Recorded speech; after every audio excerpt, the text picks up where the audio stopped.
Good morning, everybody. If I could ask folks to please take your seats, and we are going to get started this morning.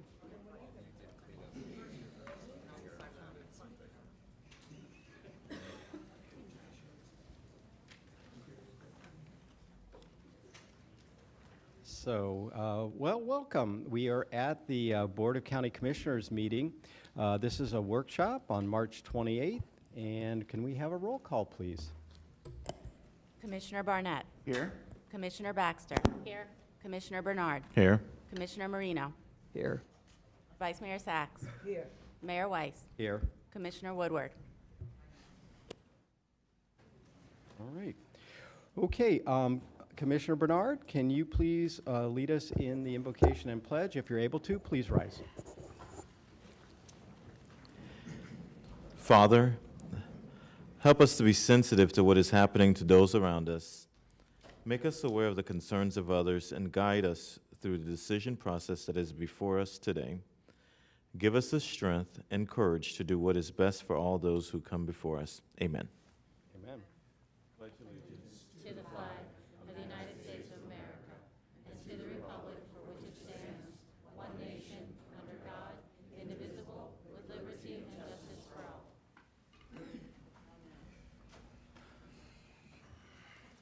All right. Are there any additions, deletions, or substitutions to the agenda this morning? There are not. Mayor, I'd like to just make a clarification. Certainly. I believe, well, with our transition period going between our one agenda coordinator leaving, another one taking over, there was a revised agenda sent out to you on yesterday. And that's the final. The difference between the original final and the revised that you received on yesterday reflects item 3A2 being deleted and the 1 p.m. time frame for the workshop agenda being deleted. However, the item was not. And so that's the difference between the revised agenda that you have in front of you. That will not occur again. We'll go back to where we originally, once you get an agenda final, that is what you will receive, and we'll show everything else as an add and delete. Okay. With that, is there a motion to adopt the agenda? We have a motion by Commissioner Baxter, a second by the Vice Mayor. All in favor, all opposed. That motion carries 7-0. And also let the record show that we've been joined by our colleague, Commissioner Woodward. All right. Going on to our regular agenda, item 3A1. This is a motion to receive and file a warrant list. And we have a motion? So moved. We have a motion by Commissioner Baxter, a second by Commissioner Marino. All in favor? All opposed? That motion carries 7-0. Thank you. All right. As we're getting ready to get, Commissioner Marino, you're recognized. I'm not sure where on the agenda we need to do this, but since we're still in the regular agenda, and Virginia, maybe you can guide me, I actually need to make a request for an off-site proclamation. Okay.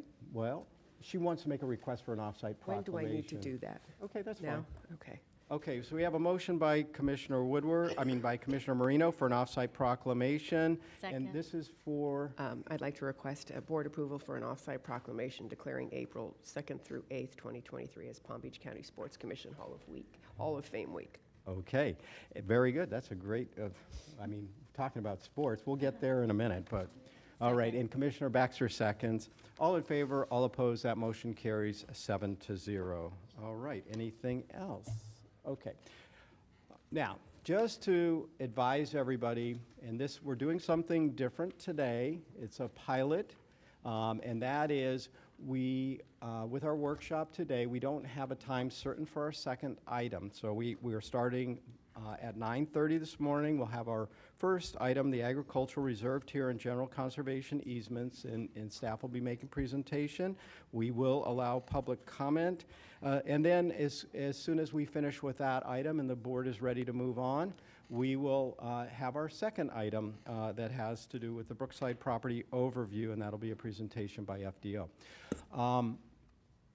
Also, to let folks know, I know some of my colleagues have lunch plans that they have made, and so we are going to try and allow folks to have a lunch break. Well, we will definitely have a lunch break, but the plan is to have the lunch break happen sometime between 11:30 and noon, and then come back at about 1:15, so that folks can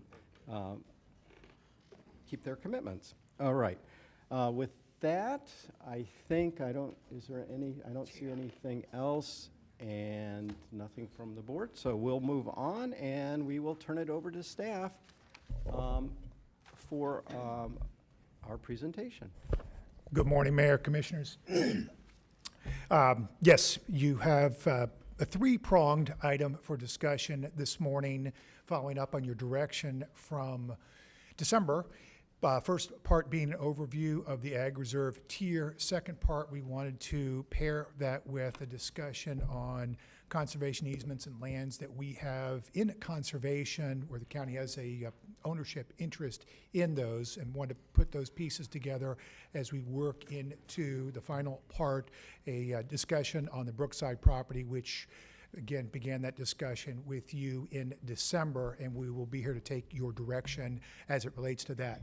In December, just an update from activities since that point, we have conducted 2 public informational meetings with interested parties following your direction. Held one at the Vista Center, then actually held one down in West Boynton as well. I think attendance was probably about 20 or so persons at each meeting, so it followed through on that point. So with that, I'm going to hand it over to Kevin Fisher to begin the presentation on the overview of the Ag Reserve tier. All right, good morning, Mayor and Commissioners. So what I'm going to do for the first part of the presentation is just kind of provide a general overview of the Agricultural Reserve tier. I know there have been many items in recent months and years before you with respect to this portion of the county, but I think it's helpful to just go back in time a little bit and learn some of the history of this unique part of Palm Beach County. So again, the county has a managed growth tier system that we discussed in length at the January board workshop, but again, there are 5 tiers to the county. There's the urban-suburban tier, the ex-urban, the rural, the glades, and the one we'll be focused on today is the Agricultural Reserve tier. Some of the main objectives of the tier are to encourage agricultural uses in this area of the county, to promote sustainable development forms. There are limited development options, and we'll go through some of those in future slides, as well as requiring the preservation of open space.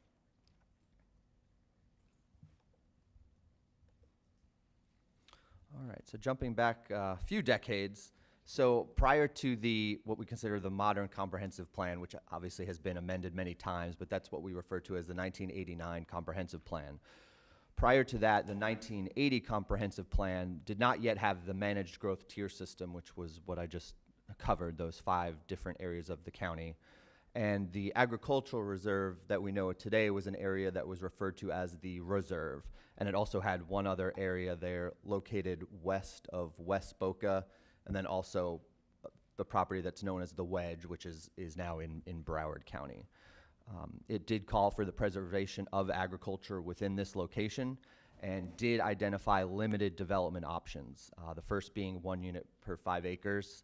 The second was the 80-20 PUD. That still is a development option. However, subsequent to this, the 60-40 was introduced, and essentially most of the residential development we've seen in the tier has utilized the 60-40 option, which again is 60% preserve and 40% preservation. And again, TDRs, or the transfer of development rights, are sent outside of the tier, as this is not a receiving area, but a sending area to the urban-suburban tier. So in the 90s, there was a lot of work done with staff and consultants and the Board of County Commissioners at that time to set out goals and objectives for this area. And again, the goal was to preserve and enhance agricultural activity and environmental and water resources in the agricultural reserve and produce a master development plan compatible with these goals. So even at that time, it was always known and recognized that there would be a level of development within this area of the county. However, a focus was put on preservation and then those development options that as development occurred, lands were set aside in preservation. So there was a Phase 1 and Phase 2 report. Phase 1 report was finalized and received by the Board of County Commissioners in 1998. And there were 3 scenarios that were contemplated as part of that analysis: a status quo, a no bond, or a bond referendum, which is what was selected.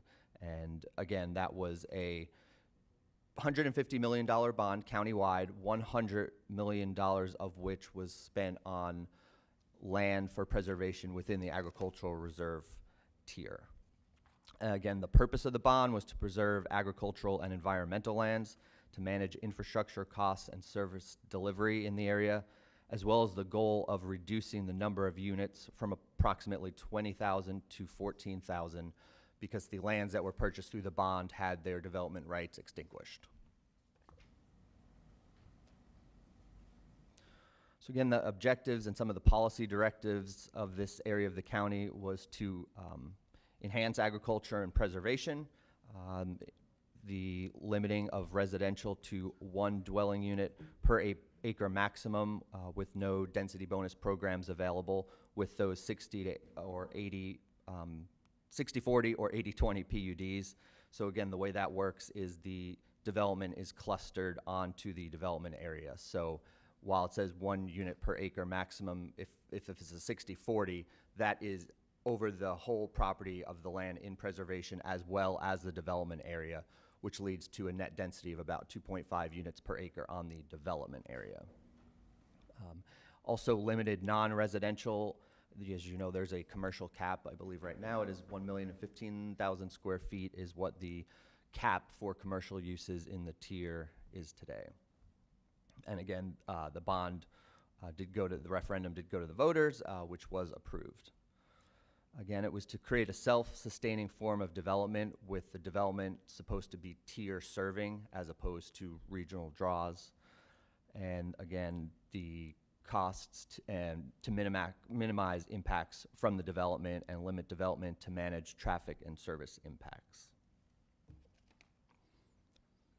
Okay, and then Phase 2 was finalized in 1999, and a lot of what came out of this phase is what led to the comprehensive plan amendments that happened, I believe, around 2000. So a lot of the major components of this master planning effort were then rolled into and became a policy basis for this tier within the comprehensive plan. So just to recap, again, the bond scenario was what was selected. That was approved by the voters, went to referendum, and it was $150 million in total, $100 million of which was spent for land acquisition in the agricultural reserve. Okay, Phase 2 involved a lot of public outreach. There was extensive research, data analysis as part of this master planning effort. The consultant, many of the recommendations made by the consultant, again, were incorporated into policy in the comprehensive plan. Not all of them, but many of those recommendations were.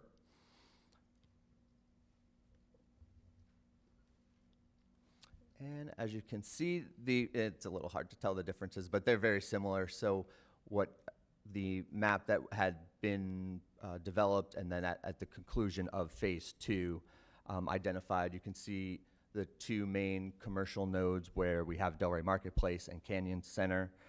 And if we look at the map from today, you can see the development pattern has pretty much stuck pretty close to what was envisioned.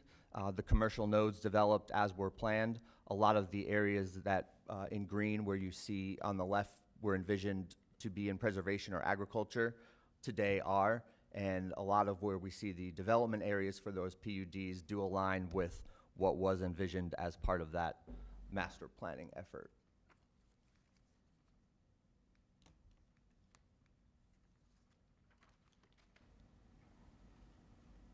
Okay, and then subsequent to those in the 2000s, this has been a living, breathing document per se, and policies within the comprehensive plan have been amended over time. So there has been additional review and updates of recommendations, all of which have gone to the board for direction and ultimate adoption of what we see in our comprehensive plan today and the rules by which we abide by today. And those comprehensive plan policies were adopted in 2001, so just a couple years after the conclusion of the master planning effort. And then there have been a number of additional amendments in the comprehensive plan since then. Some have been fairly recent. Okay, and with that, I'm going to turn it over to Stephanie Gregory. Good morning. So this section reflects changes adopted by the board that were not anticipated by the master plan and were not included in the subsequent implementing policies in the comprehensive plan. So the first change occurred in 2004 due to a development scenario for Apollonia Farms, which requested to utilize South Florida Water Management District lands to serve as preserve requirement for the 1,500-acre PUD. The utilization of these lands for preserves was not contemplated at the master plan, and actually the lands were intentionally excluded from the calculation of potential units that could be built in the tier. In 2005, the site now containing the Baptist Health Bethesda West Hospital at the northeast corner of Boynton Beach Boulevard and State Road 7 received a land use amendment to allow the facility and some associated medical office. This large-scale institutional use was also not contemplated, as non-residential uses were intended to serve the tier only and the residents. In 2006, the county sold some properties bought with bond money, and that's some discussion that will occur later today in more detail. And also around this time, some of the PUDs also brought in some additional South Florida Water Management District lands as preserve. And then beginning in around 2008, a number of the AGR PUD approved projects returned with zoning applications to configure the site plan, including adding and replacing preserve areas with other areas within the tier, which we now refer to as swapping. And so this is a practice that frequently happens today and helps to maintain the 60-40 requirement for these projects. In the most recent decade, we saw a lot of more requests for comp plan text changes to address specific development issues. In 2012, high value added agricultural uses such as packing plants were allowed within preserve areas, and that was subject to specific location criteria. In 2014, the first revision to the boundary of the tier since the adoption in 2001 was modified for the Thomas Packing Plant site, and that's at Clintmore and State Road 7. The site was removed from the tier and into the urban-suburban tier in order to develop a multiple-use project. Also in 2014, project owners and farmers began seeking additional ways to expand development options in the tier. Due to the number of large requests, we had a workshop with the board, which ultimately led to a series of roundtable discussions in 2015, where community groups and property owners were encouraged to formally outline any recommendations that they had. The board then considered and adopted amendments to allow smaller isolated parcels to become eligible for preserve areas. And then, and that was because previously preserve areas less than 150 acres were required to be located contiguous to other areas also totaling 150 acres. The board also adopted land use changes for several sites with commercial and institutional uses that pre-existed the master plan to allow for these sites to be conforming. And changes for farm residences were adopted, which allowed an agricultural property with an existing residence to utilize the non-residential portion of the parcel as a preserve area, which then allowed for the sale of these development rights. And finally, the board adopted changes to increase the commercial cap and exempt the preserve requirement for sites less than 16 acres in order to allow for additional opportunities for smaller neighborhood serving commercial sites. More recently, changes include allowing landscape services in preserve areas subject to specific use percentages, allowing limited Lake Worth Drainage District canals to be utilized as preserves, and allowing that land to serve for density purposes. And then finally, and most recently, the board adopted 2 new future land use designations of commerce and essential housing, which were the result of our fall 2021 workshop. So now looking at the data on how all of these ag reserve policies have been implemented over the last 22 years.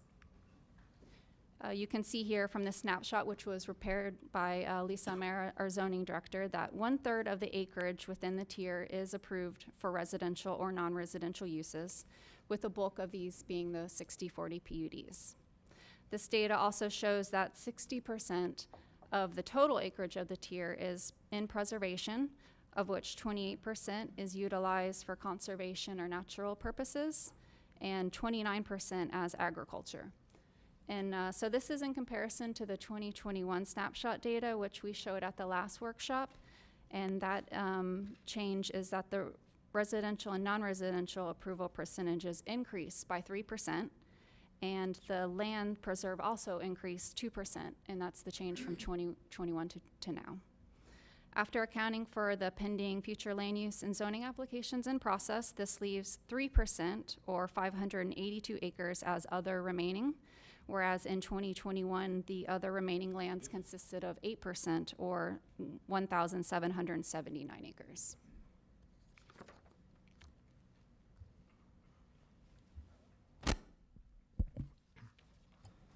Right, and now with that overview, now we're going to do a deeper dive into preserves and the different types of preserves that we see. Before I go through all of these, I'm actually going to jump ahead one slide to Deb Drum, our Director of Environmental Resources Management, and she's going to give a, not just specific to the agricultural reserve, but a overview of conservation efforts from the department. Good morning. I've been asked to share a few slides just to give a common framework for how and why we protect natural preserves in Palm Beach County. Just to give a bit of an overview, the Department of Environmental Resources Management was established on October 1st, 1987. So we're coming up on our 36th birthday, and we're very excited about that because we were created in this county. If you look at Florida, it's pretty remarkable that this county was such a leader in environmental restoration to create a department that was focused on establishing, maintaining, and implementing programs for the protection, preservation, and enhancement of land and water resources in the county. And that was pretty proactive and progressive for that period of time. We've often had trouble explaining the value of environmental resources as something essential, as opposed to something that's just nice to have. And so we did invest in 2017 in an economic evaluation of ecosystem services in our county to get a better idea of putting some numbers around what the real value is of these in our county. And as a result of habitat restoration efforts by the ecological benefits provided by the Palm Beach County Natural Areas Program have increased over time. This is an excerpt from the plan. Native biodiversity on these lands has improved. We have several rare species have returned to the areas, and their populations have increased. And there's a range of ecosystem services that are provided to the residents of Palm Beach County by the existence of these, not the least of which is recreational activities, educational and cultural services, and very importantly, hydrologic services, groundwater recharge, water purification, and flood mitigation, which is becoming a very large topic as we tackle resilience in our community. Erosion control and soil regeneration, provision of open space, cycling of nutrients, and the ever important pollinators providing those opportunities.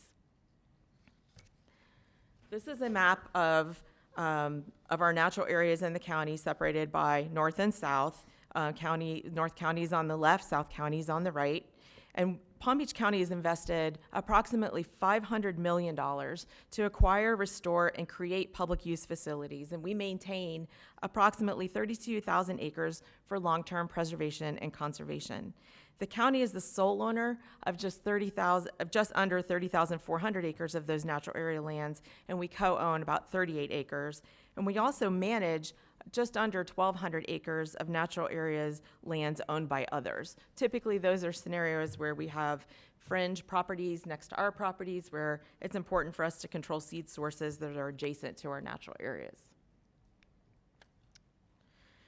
So we've identified 6 primary mechanisms to protect Palm Beach County natural areas. And our goal is to have as many overlapping protections as possible to ensure that the original intent for preservation and conservation is supported over the long term. meaning that you put all of those layers of protection that makes it very difficult to untangle them. The majority of our natural areas have conservation easements, about 24,700 of those acres. There's also grant restrictions, or in other words, a grant restriction is basically a funding source that we were used to acquire the property, restricts the use for anything other than conservation or passive outdoor recreation. There are permit restrictions. For example, lands permitted for mitigation, and they have that specific permitted use. A deed restriction, which states that the land must be used for conservation, mitigation, or recreation. Miscellaneous easements, et cetera, things that you might have a prescription for a dedicated use that prohibits development, or co-ownership, where we have multiple owners with the shared intent of preservation.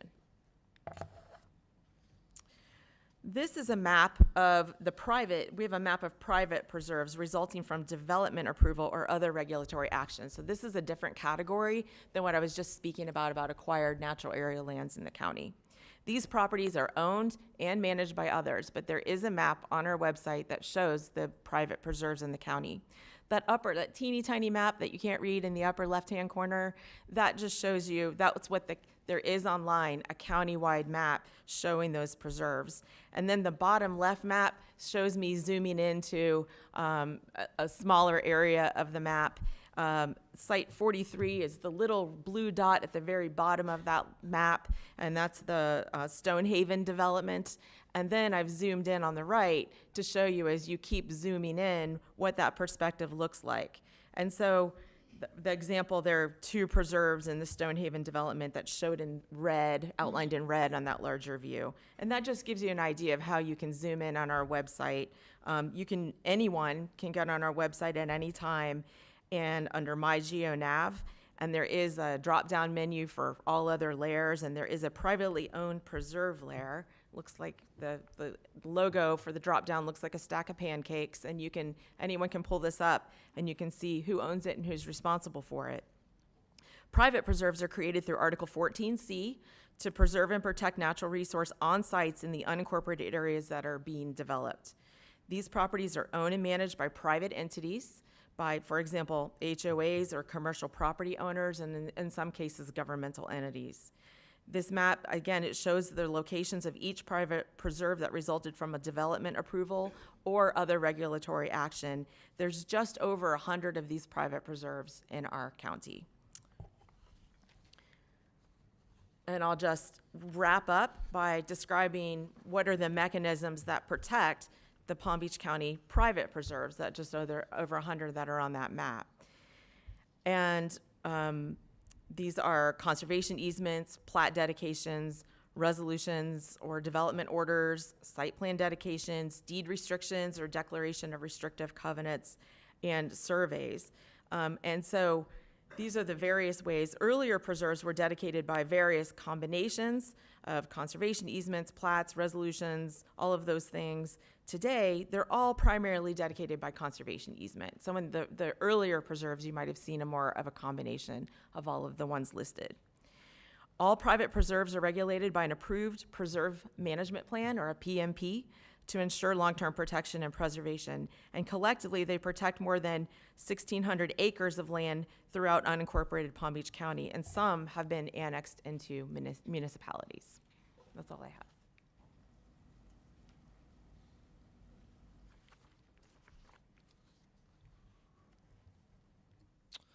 All right.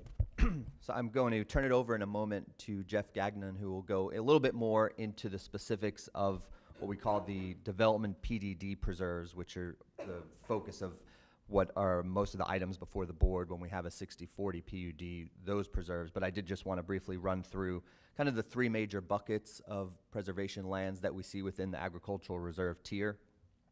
The first being governmental entities that own properties. There's a number of properties within the tier that are owned by the federal government, as well as the state of Florida, on some lands under the South Florida Water Management District ownership. And then we have the conservation future land use designation. The development PDD preserves, again, I will have Jeff cover those next few slides, but essentially those are privately owned. The land has a conservation easement placed over the land. Most of those are associated with 60/40 PUDs, the traditional marketplace developments, or TMDs, and the MUPDs. Again, these are restricted by a conservation easement to limit what agricultural and environmentally focused use can be on the property. And as you have seen, there have been a number of swaps. So those preserves can be swapped for other lands. And then the last is the bond purchase lands. Again, it was an outcome from the referendum that the voters did pass. About $100 million was spent in the agricultural reserve tier, and nearly 2,500 acres of land were purchased. There are 12 active leases today, and there were two main goals of this. One is to preserve that land, and also to have a net reduction in units, because the comprehensive plan extinguishes development rights associated with those lands that were purchased through the bond. And with that, I will turn it over to Jeff for the next few slides. Thank you, Kevin. Good morning, Jeff Gagnon, Deputy Planning Director.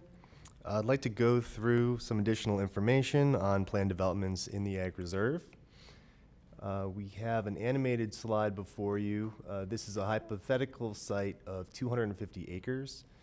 It would have existing development rights for 250 units, and what the 60/40 PUD accomplishes is to maintain the same number of units on the site. However, they're concentrated on only 40% of the development area. So what this does, it allows opportunity for that additional 60% to be utilized for preserve area. And in a few moments, I'll talk about some of the existing uses that can exist within that designated preserve. There's the animation arrow, in case you were confused as far as the density, where it was coming and going to. So to date, through 2023, of 13,233 total acres, approximately 5,000 have been developed, and approximately 8,000 have been dedicated as preserve. Almost 12,000 dwelling units have been approved, and just over 10,000 have been built to date. As far as the ownership of the preserve area, a majority of that has been preserved in a private holding, so almost 5,000 acres are private, and governmental entities control just over 3,000.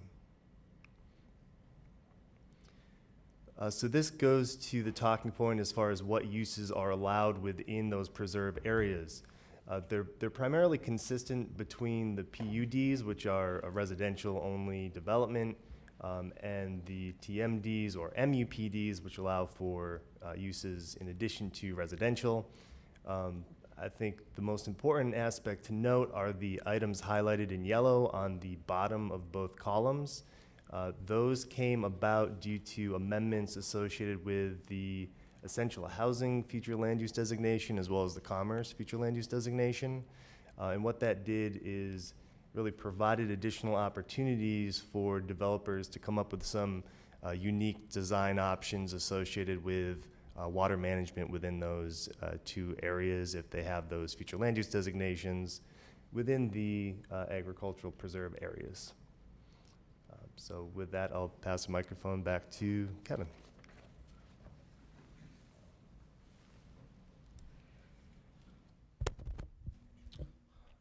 Okay. So on the screen now, on the right, you can see a map that shows the location of the 12 sites that I referenced earlier that are under active leases. This map also does show, and the next few slides I'll get into, are 3 properties that were purchased by bond funds that are now under different ownership. One is governmentally still owned, and then 2 are in private ownership. As you can see, the bond purchase properties are scattered throughout the tier. To note, because part of the conversation subsequent to this presentation will be more specific to the Brookside property. That is on the map, the southernmost rectangular piece in blue there. All right, so the first of those 3 sites that I wanted to discuss is the SWA, or the Solid Waste Authority. site. This property was purchased in 2000 with bond funds. It was a total of 908 acres for nearly $38.5 million. In 2005, the future land use designation was modified from agricultural to UT, or transportation and utilities, on about 41 of those acres. Not the entirety of the site that was purchased, but 41 of those acres. In 2007, those roughly 41 acres were sold for $5.11 million. Those funds were returned to the bond fund, and this site now has the SWA transfer station on it. Now, the next two are properties that are in private ownership. So these are the only two instances where we have bond purchase lands that have been sold to private landowners. The first is the McMurrin-Piro Farm site. This was purchased in 2000 for approximately $23.5 million for a total of 624 acres. In 2002, there was some shared ownership with the South Florida Water Management District and the county on this property. As you'll see at the bottom, in 2017, the county acquired full ownership of the site. In 2006, there was a request for proposals issued for sale of the property. Again, not the entire property, but 53 acres. And those 53 acres were sold for $1.06 million. A conservation easement was recorded on the site. And it's important to note that uses are limited to preserve area, and the development rights of the site were extinguished per the comprehensive plan. And the second of such sites under private ownership today is Brookside, located there north of the Delray Marketplace. This property was purchased in 2003 with bond funds. The site, 75 acres, was purchased for a little more than $5 million. Similar to the last site, in 2006, there was a request for proposal for sale of the site. Again, so the property was sold for $3.2 million. Again, a conservation easement was recorded on the site, again, limiting it to preserve area and development rights extinguished on the property per the comprehensive plan. This property has had a fair number of requests over the years. As you can see, in 2007, there was a proposed request for a farmer's market, 2010 for institutional and public facilities. A pre-application meeting was held in 2014 for a future land use amendment to commercial low. And then, as we'll be discussing later today, the current proposal for multifamily housing that would allow for up to 450 market rate units, as well as 150 workforce housing units. All right, so that concludes our kind of brief run through of the history of the tier, as well as some of the types of preserves and bond lands that we have. So, before we kind of turn it over for board discussion, just wanted to highlight some of the emerging issues and recent trends that we've seen. With the increased population in the tier, there has been some demand for additional commercial uses within the tier. The comprehensive plan currently limits commercial uses in the tier to those two main areas at Lyons Road and Atlantic and Boynton Beach Boulevards, again, Delray Marketplace and Canyons Town Center. There are 8 pre-existing commercial sites that were in place prior to the master planning effort, so those are included as allowable sites for commercial. And then other properties within a quarter mile of the intersection of Lyons and Boynton and Atlantic. So near those intersections, there are some newer commercial centers that have been developed in recent years. There has been demand for some additional housing types. As was covered earlier, the essential housing is a new future land use designation specific to the agricultural reserve tier, and that does have a workforce housing requirement with it. Previous development, we hadn't had the development of any workforce housing units in the tier. Growth obviously leads to some infrastructure and service needs. If you look at our long-range road programs, there are plenty of roadway projects that will be coming hopefully sooner rather than later on some of our major corridors in the tier. And then essentially one biggest challenge is the balancing of our environmental, farming, equestrian needs with the applications for different types of developments that we've been seeing in the tier. So with that concludes our presentation. So. Thank you very much.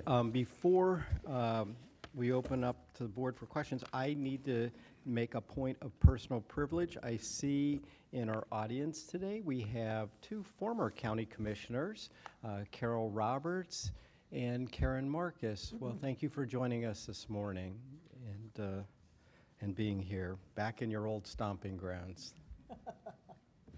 All right. I bring this back to the board. Would the board like to have questions for staff? Commissioner Baxter, you're recognized. Good morning, everyone. So, a few questions. It did stick out to me that one of the main objectives to the Ag Reserve was to limit development for traffic reasons. And I did notice most of the percentage seemed to go towards residential properties of that development. Is that an accurate statement? Yes, the location criteria for commercial is pretty limited in the tier, so there aren't many areas. We do now have the commerce future land use designation, light industrial, but specific to commercial uses, it is pretty limited. So yes, most of the development that we've seen has been in the form of the 60-40 residential plan unit developments. And a lot of the, once you have a bunch of residential units and homes in an area, I think it's pretty common sense that we would expect some businesses and services to support those. So we've allowed so much, and we've been getting a lot of heat lately about allowing commerce uses, but I feel we've done a lot. The majority of that has been built, 27%, I believe it was, of what was, and like 3% for commercial purposes, 27 for residential, of certain allowed buildable units. And it stuck out to me that I think we do need to actually focus on a lot of the commerce uses, and that just seems to make sense. Is there something I'm missing? It was actually planned to have mixed uses. Is that what you covered? Is that an accurate statement? Yeah, so the master plan did envision the kind of the mixed use centers being central to the agricultural reserve tier. So that's why Lyons and Atlantic and Lyons and Boynton were the focus of the commercial hubs within the agricultural reserve. Like you said, the commerce, which is again light industrial uses in nature, that does have broader location criteria where those can be located on the major arterials. Okay, I just wanted to clarify that and make sure I wasn't misunderstanding, so thank you. Commissioner Woodward, you're recognized. Yes, thank you. I guess my question would probably be for in this one. On page 26 of the PowerPoint, you show the natural areas map, and very little of it is in South County that I can see. Is any of it actually in the Ag Reserve? Any of those? We have a few acres, well, I don't say a few, we have some acreage in the Ag Reserve that are in our natural areas inventory. You know, when we were doing acquisition of lands for preservation, there were just fewer opportunities in South County. Most of that had been developed. That's where our older, more developed community is. And so we do have some. East Conservation Area is the area that we have in the Ag Reserve. That's part of our natural areas inventory. Okay, so of the land that we have put into preserve in the Ag Reserve, have you guys been able to do any type of assessment to know whether that should be put into, you know, this category as far as like a natural area, or have you been able to do that? Is that even an option? So the lands that are preserved in the ag preserve, they're ag preserves. So that's right. a little bit of a different animal than, say, the natural areas that tend to be a little bit larger or exceptional ecological value. Some of the scrub sites, the Delray Oak site that we took you to, that's an example of some of those exceptional areas that we had opportunities in the more developed areas of the county to actually get ownership. These were all preserved as part of ag preserves. And so it falls into that category of private preserves, which is something that is really not in the wheelhouse so much of what we do at So we're managing larger tracts of natural areas through prescribed fire and intensive exotic control. These are privately maintained. Okay, And so you wouldn't even want to acquire them? Or, I mean, I guess my question is any of this preserve that's in the ag reserve, would it be something that we should, or is it not exceptional as far as a natural area, as far as you know? There are some nice areas. It would take an exceptional amount of staffing and funding that I would have to bring back to the board to let you know what it would take for us to take that on. Okay, thank you. And one more question on page 21, where we have the snapshot. If I'm reading all of this correctly, I know this is from 2021, but it's probably not too far off from now. We're looking at remaining lands, that 8%, 1,700 approximate acres. That's the land that's left either not developed or not claimed, otherwise not, like, it has its development rights, those 1,700 acres? Correct. And yes, we actually updated the slide for this presentation. Oh. It's on the screen here. So that went Okay. from 8% down to 3% when you account for the Okay. pending applications that are in process right now, in zoning and planning. All right, sorry, I didn't have the new number. So we're down to 580 acres Correct. left. Mhm. Okay. Thank you. All right, I have a couple questions. This one's for Erm. So when the lands, preserve areas, or the lands that you were managing get annexed into a city, does the county still then maintain the maintenance on that, or do the cities then become the maintainers of those properties? It's a site-specific consideration depending on agreements and whatever the situation is. In some ways, sometimes it makes sense for us to maintain management because we're trying to protect an adjacent area that's maybe part of a larger natural area. And sometimes it just depends on what the municipality wants to do or what they have the funding to do. So, but in most cases, that's a very small part of our acreage. Okay. That intersects in that category that you're talking about. And then, and maybe it's included, but water utilities has also a lot of land that's, I would call it, I mean, it's pristine. And where does that show up? Is that in that other category when you talk about, or is it not considered preservation? That is not considered, I think for all the numbers that you've seen today, I don't believe that like Green K or those kind of areas are included because those are considered water treatment facilities or water utilities. But they are some of the most amazing properties and are preserved in ways, or maintain, I shouldn't say preserved, they're maintained in ways that are really beneficial.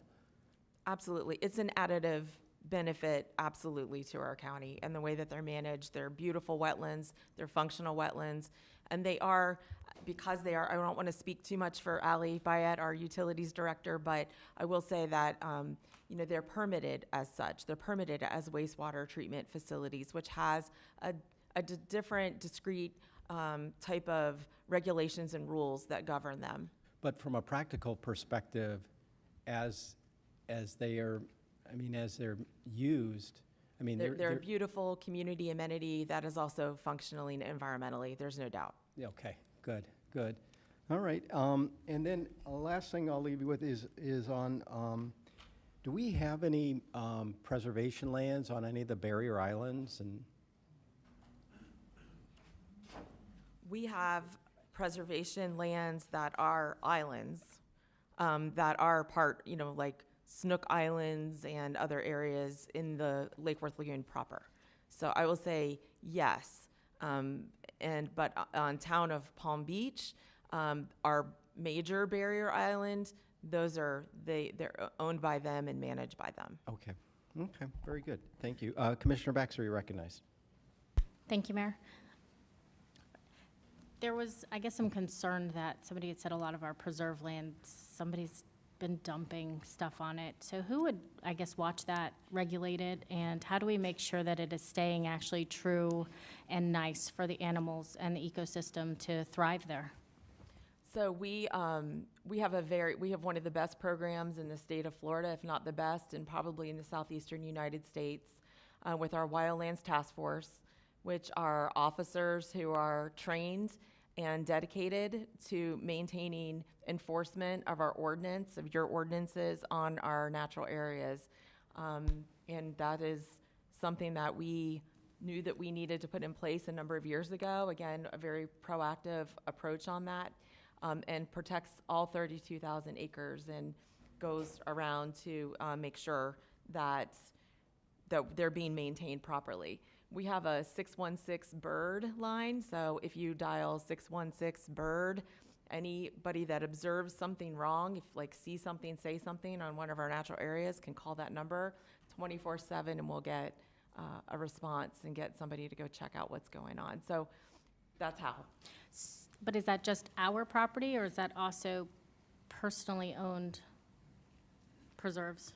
It's not the private preserves, it's our properties. However, we often, because they're law enforcement, they're in contact and coordinated with law enforcement entities, all different agencies, all different levels of government, so they have those connections.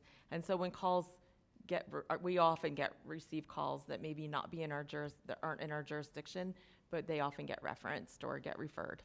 And if it's fined, are they just, if they find who is doing it, are they just given fines, or are there actually corrective actions taken? It depends on the law that's being broken, and they could get arrested, and if it's a federal law that's being broken or a county ordinance, they can get ticketed, or yes, they go through that judicial process. The reason I ask, it was brought to my attention that due to some of this dumping, I guess thrip is a problem right now. I'm sorry, what? I didn't know what it was. Like, apparently it's kind of like a parasite that eats through the vegetation in our agricultural areas, and it's killing a lot of the farmland, and that, I guess they were saying the cause of that happened to come from people dumping things on the land next to agriculturally farmed areas. Mm-hmm. Illegal dumping is a big problem in any county, and ours is included. And so where we have our solid, I guess it wouldn't even be the solid waste, it would be just grounds where they can drop vegetation. Are we making sure that the vegetation is also not contaminating our agricultural lands? That is not something that I oversee. I don't know if anybody else, or if that's a solid Somebody waste from issue, or anybody SWA. else can speak to that. I'm sorry, I don't have the answer to that Okay, question. I mean, maybe we can Excuse have me. a meeting Excuse afterwards? me, Ron Rice would like to comment on that. Okay, please. Yeah, if you don't mind, thank you. So I heard the word thrips, so yes, we have a thrips infestation in the Ag Reserve as of about October of last year. Thrips parvispinus, first discovered in 2020 in Orange County, then it kind of went away, but then it showed up here in Palm Beach County in force. There has been some discussion whether or not ornamental debris from other parts of the county that gets taken to the Solid Waste Authority is a source of that thrips infestation. I actually called Dan Pelowitz, and I said the rumor is that, materials that are coming from Palm Beach Island, which are known to have the same exact thrips parvispinus species on it, on ornamentals. So these are prunings that are being removed. That these were the source of thrips in the Ag Reserve. And he said there is no material from Palm Beach Island that goes to the Solid Waste Authority in that Delray Beach Ag Reserve area. So perhaps it's coming from other parts of Palm Beach County, the thrips being brought in on ornamental clippings. We're not sure, but I would say that Dan very graciously agreed that he would allow our University of Florida, USDA, and FDACS researchers, entomologists, to go into that Solid Waste Authority with his environmental team. They can look at whatever they want to, discover what they want to, report on what they want to. So he's totally cooperative with this. And so that just happened. That conversation was about 10 days ago. Okay. All right. I don't see any other lights lit. I guess we're going to move on to, Commissioner Woodward. Sorry, one last question. Coming into this, I've learned a lot. You guys took me on a tour of the Ag Reserve, and it's in Commissioner Sachs' district. I was under the assumption that most of the food that's grown in this county comes from the Ag Reserve. I've now learned that that's not exactly true. Can you give us numbers on far as like food growth in the county versus what's actually grown in the ag reserve. Do you happen to have those numbers? I asked for them a few months ago. I'm not sure what it is, but oh, Ron again, hi. Mr. Rice, can you help us out again? I'll do my best. So the ag reserve is, in terms of agriculture, it's quite special in the kinds of crops it's growing. These are going to be a wide range of, let's say, Chinese vegetables, eggplants. Bell pepper is really huge. Whereas if you're comparing that to the Everglades ag area, it's really a different crop profile completely for a number of different reasons. To what extent that volume of crops produced in the ag reserve stays here within Palm Beach County, I don't know. These crops go to the packing houses, and some of these landowners or the ag operations have packing houses in other parts of the state, let's say St. Lucie or Martin County. And so the crops end up going all over the place. I'll say it, for the Everglades ag area, just taking the leafy vegetable production, for instance, I mean, that's flowing all the way up to Canada during the winter season. So a big fraction of our crops leave the county, feeding the rest of the eastern seaboard during the winter. Does that answer your question? Marginally? Sorry. I was more curious as far as like what's actually grown in this tier, this ag reserve tier versus the Everglades, which is the much bigger farm area. I know it's more of a specialized crop. And I think we have, is it one or more packing houses there? And like what specifically is grown there? Because coming into this, I kind of thought ag reserve was all agriculture, and it's more specialized than that. If you could just talk about this tier, if you can. Okay, yes, for the ag reserve then, they would specialize in certain row crops, which would include eggplant, okra, bell pepper, sweet peppers of all varieties, lots of herbs, all right, and Chinese vegetables are very popular. Those are mostly the vegetable crops in terms of ag reserve, and then of course we have some florists and some plant nurseries there as well. Okay. Commissioner Sacks? I forgot tomatoes. Apologize. Vice Mayor Sacks, and then we'll have Commissioner Baxter. Yes, we do have tomatoes. And strawberries. And to answer, and thank you so much for those good questions by our two new commissioners, because this is a workshop and this is how we learn. Some of the crops in the ag reserve, we have to think that it's not just what does agriculture mean in the ag reserve is not just tomatoes and cucumbers and lots and lots of peppers. It's also plant nurseries. We have a lot of nurseries, especially along Lyons Road. You'll see a lot of plant nurseries there.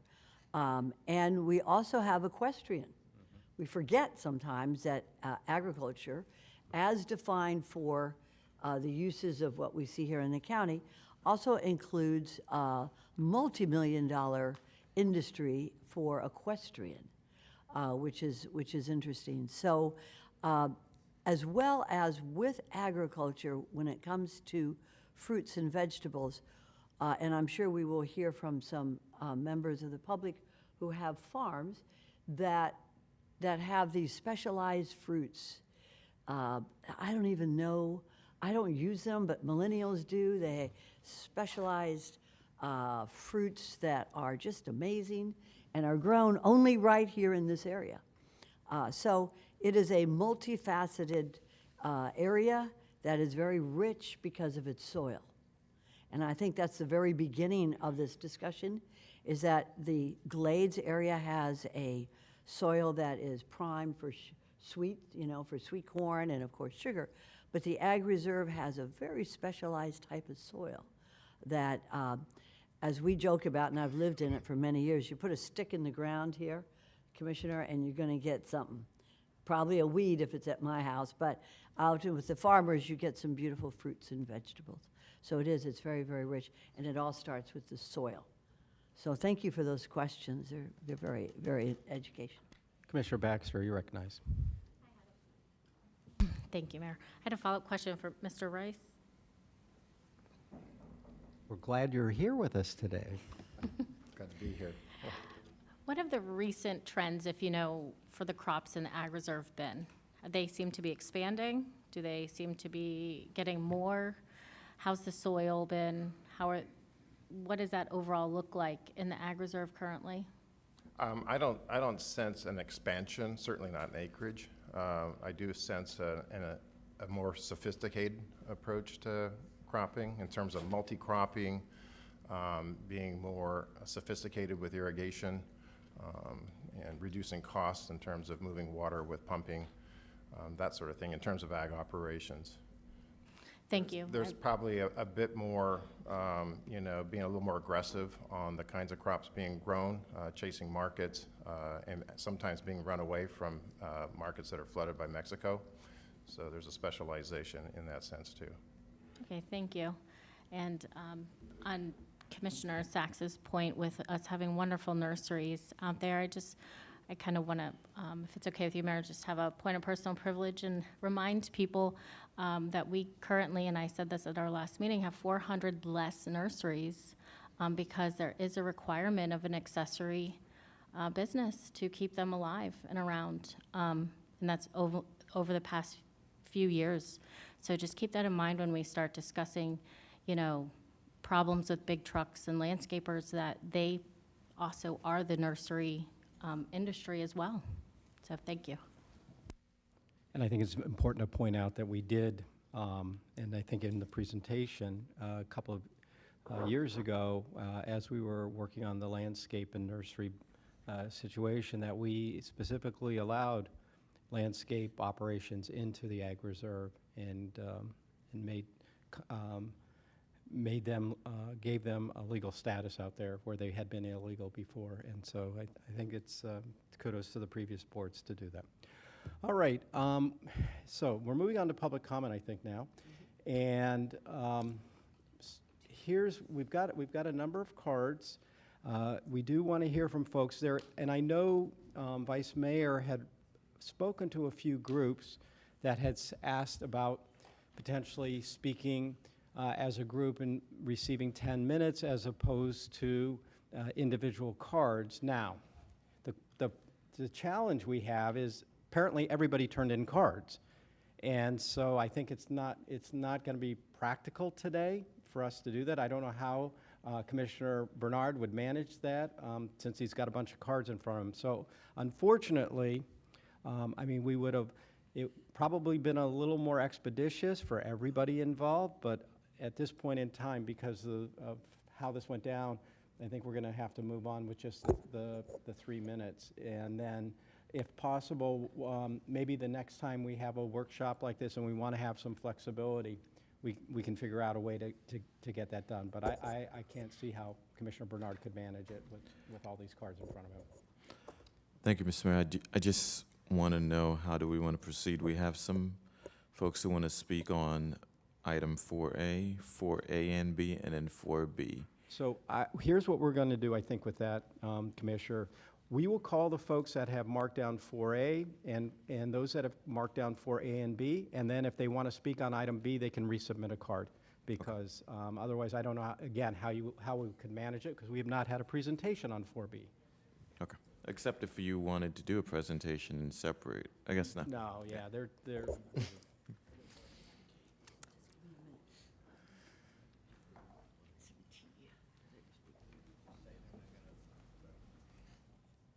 So on item 4A, the first person will be Zach Channing, followed by Judy Hill, followed by Paula and Felicia.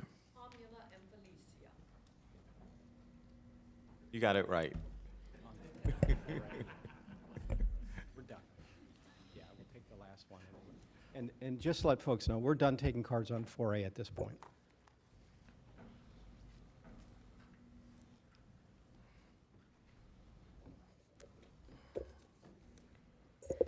How many do you have? Do you know? I got it. Let me check. Do we have enough to do 3 minutes for each, or should we? Want to go 2? Okay. Been advised we have a lot of cards, so we're going to go to 2 minutes. Oh, wow.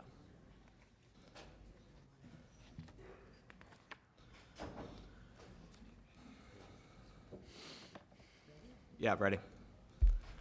Good morning, commissioners, vice mayor, mayor. My name is Zach Channing. I'm here representing Channing Corporation, along with our partner, Malcolm Butters with Butters Construction and Development.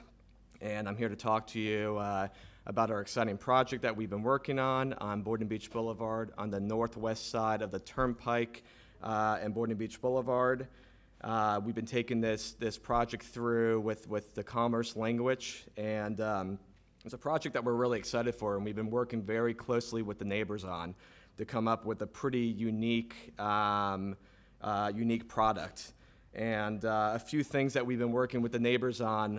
One is creating a really beautiful landscape buffer along Boynton Beach Boulevard.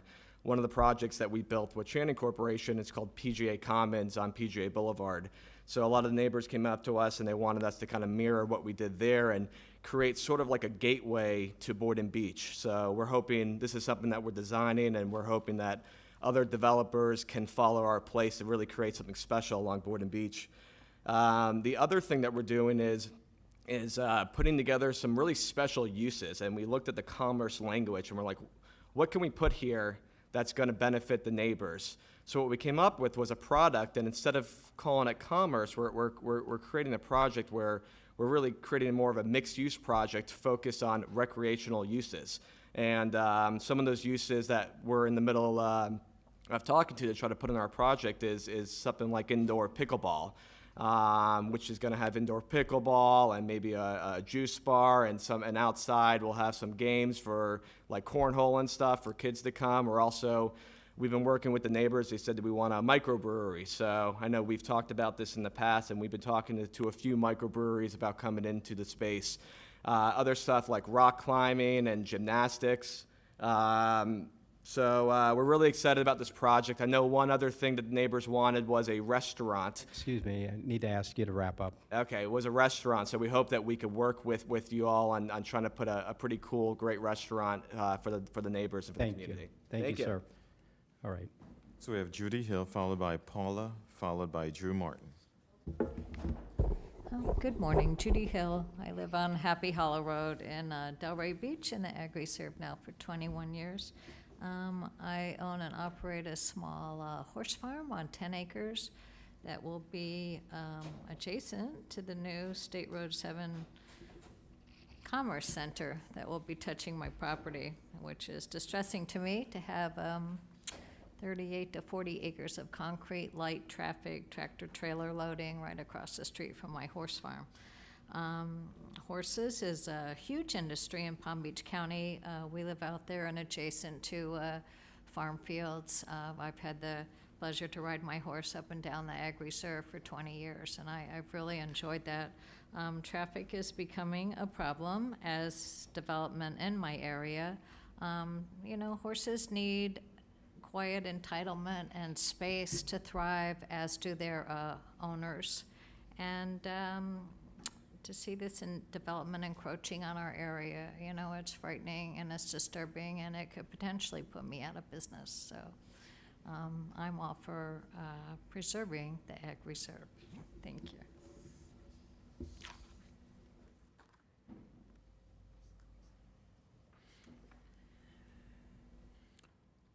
So we have Paula, hold on one second. We have Paula, followed by Drew Martin and Linda Smith.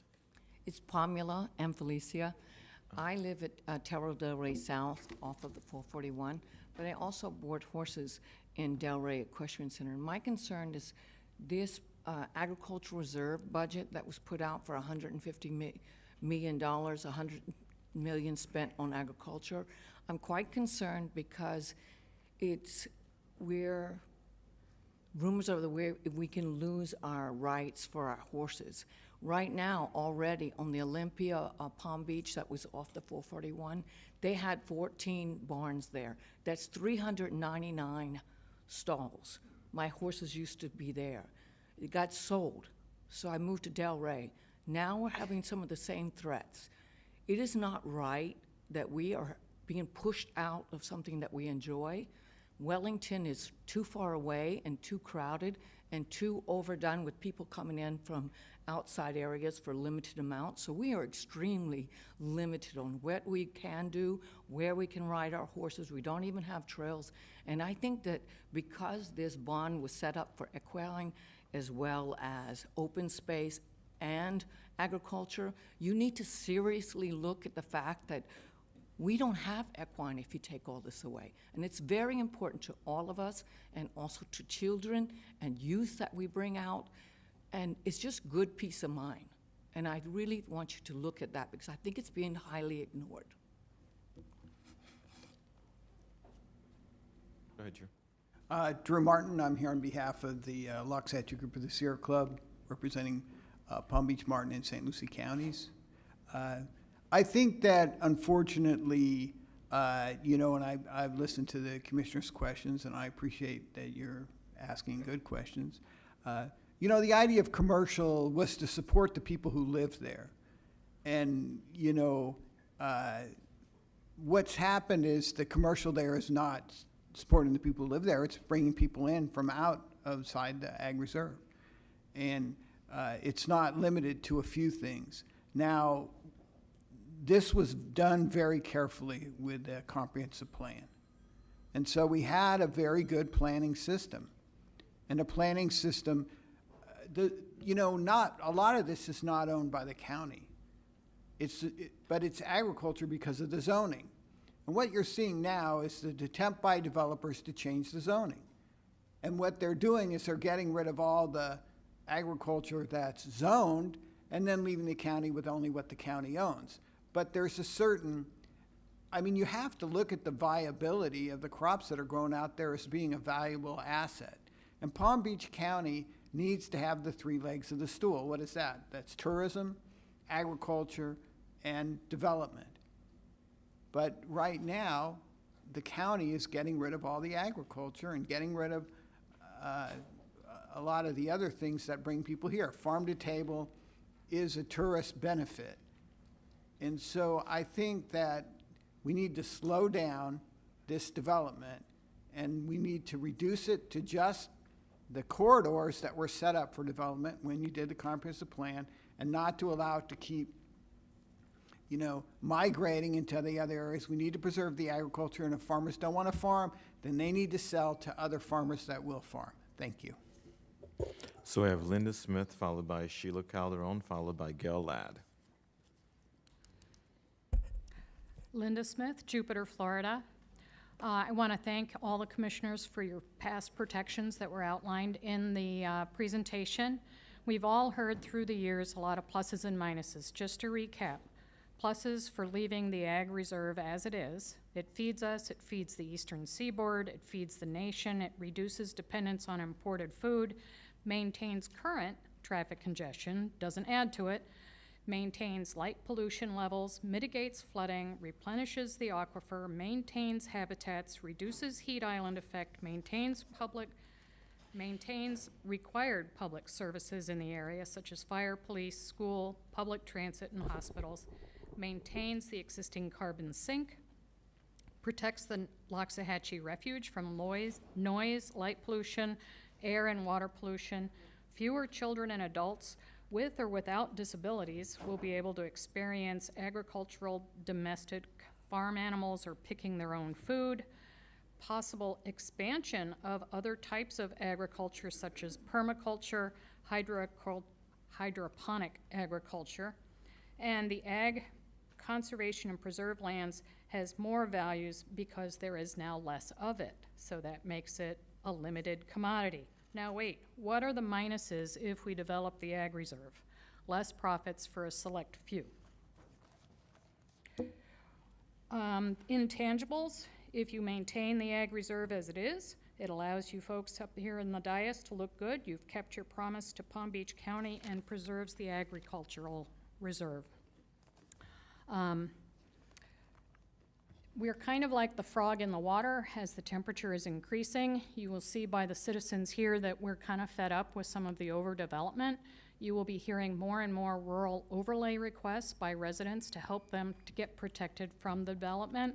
And closing, I volunteer with and I encourage everyone to do that also. Thank you. We have Sheila Calderon, followed by Gail Ladd, followed by Andrew Rips. Good morning, Sheila Calderon from Green Acres, Florida. I first want to once again remind you that as a new resident of Palm Beach County, one of the first votes that I made was for the bond to purchase land for agriculture and preservation. It was passed with an overwhelming vote in favor of the bond. A lot of people have kept that in mind. Time and again over the years since, the city commissioners have been, the county, commissioners have been requested by developers to grant exceptions to the designated agricultural reserve. These exceptions are totally without consideration of how the environment was going to be affected, such as the improvement of flood control, providing wildlife habitat. The concerns also outstanding is that the Ag Reserve is on the eastern border of the National Wildlife Refuge, as Linda just made note to, and that's a big concern.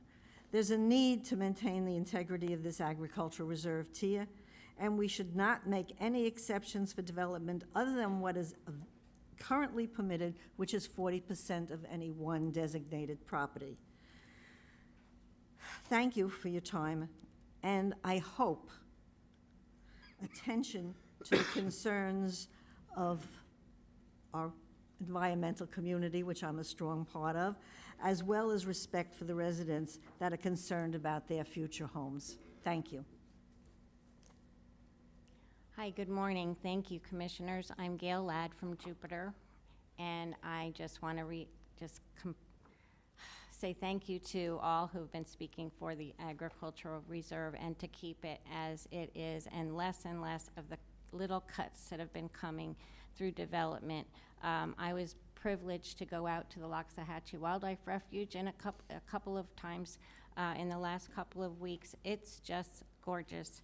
And I just noticed that there was a great big sign as I'm going down Boynton Beach Boulevard that said, "Welcome to the Ag Reserve." Well, behind the sign were all these houses. I thought, what are we growing? We're growing more houses than we are growing agriculture. And I really appreciate those who have horses. Horses are gorgeous animals, but they do need quiet. And we're getting so much traffic out there. I really think that we need to remember the original ideas of the Ag Reserve were to encourage agricultural uses, promote sustainable development.